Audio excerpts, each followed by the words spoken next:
Elon Musk is doubling down on his ultimatum to federal workers, demanding they explain what they accomplished last week or face possible firing. Musk posted overnight that he'll send that email again as he works to reduce the federal workforce. Meanwhile, the Department of Veterans Affairs is dismissing more than 1,400 probationary employees. Let's bring in Karen Travers at the White House and Jay O'Brien on Capitol Hill. Jay, we've seen lawmakers pressed at protests and town halls across the country over cuts being made by Musk and DOGE. You're at a protest now at Senator Lisa Murkowski's office. What's going on there? What do these demonstrators want? Yeah. Diane, so forgive me doing this on the walk with you here, but we're following a group of protesters. They were just in Senator Lisa Murkowski's office. What they did was go into the lobby, stand in the lobby, dozens and dozens and dozens of them trying to speak to Senator Murkowski. They are fired federal workers, some of them protesting their terminations by Elon Musk and DOGE. They're gathering right here at this door now, and some of this is the press, and some of those workers are filing in now. So they went into Senator Murkowski's office. The goal was to try to speak to staff there or the senator to protest their firing. Some of them are Alaskans. Lisa Murkowski is the senator of Alaska who were working federal jobs, and they wanted to advocate against what they've seen from Trump and Musk. What happened there was that Senator Murkowski's staff did agree to speak to them, but then they ushered them out of the office. There was a brief moment with Capitol Police where they weren't sure where to send these protesters. They piled them into an elevator. They sent them up a floor. They sent them down a floor, and now they're in the adjacent office building trying to go to another lawmaker's office, but I can't quite tell you which member it is.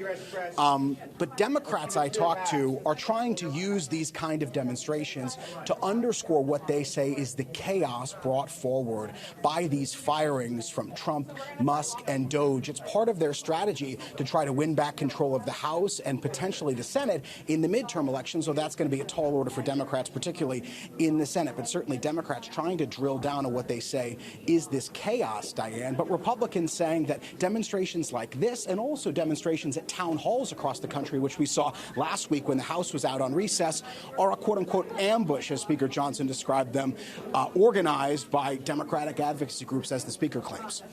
Now, Karen, Musk is again telling workers to email him with 5 things they accomplished last week or be fired. But the heads of some of these federal agencies are telling employees not to respond. So what's the latest there again?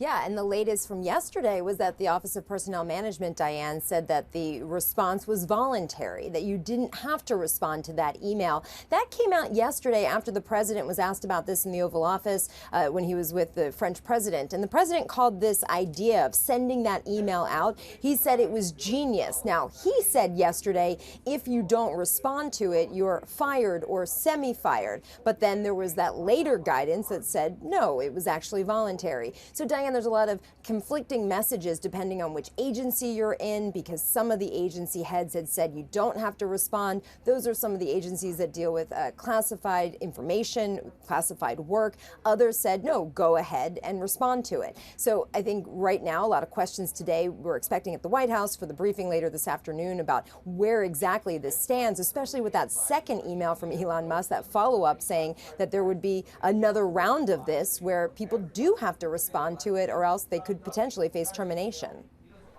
Karen, President Trump also says the pause is ending and that these 25% tariffs on Canada and Mexico are moving forward as scheduled next week. What impact could that have on some of the things we buy?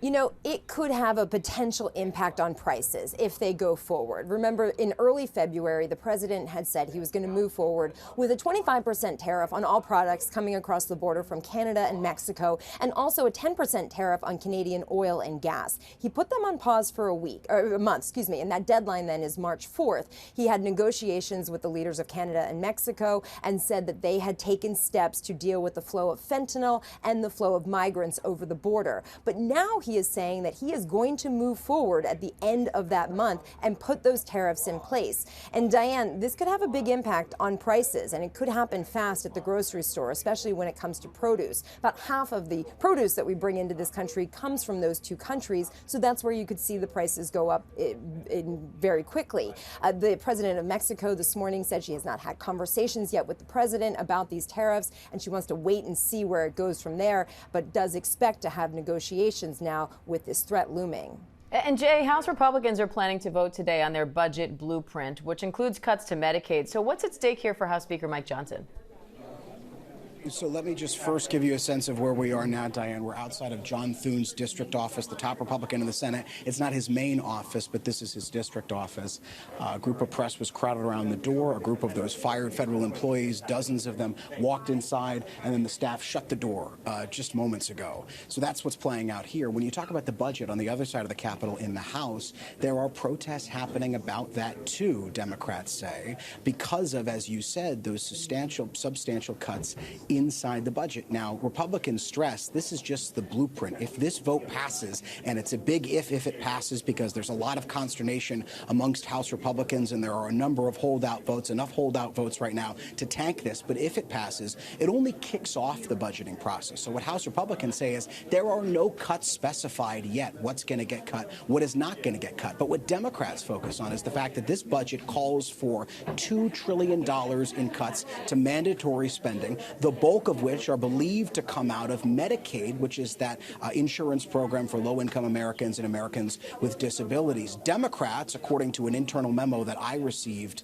this morning, are going to try to use the vote on that budget to target vulnerable House Republicans in key swing districts. Some of those districts have a number of constituents on Medicaid. So when you talk about the multi-pronged approach that Democrats, who don't have control of the House and don't have control of the Senate, are trying to do to push back here, it includes demonstrations like this, it includes signing on to ongoing court actions, and it includes using those votes that occur on the House floor to try to use them as a cudgel against vulnerable House Republicans come November. All right, a lot to keep track of today, and Jay is getting his steps in. Karen Travers, Jay O'Brien, thank you both.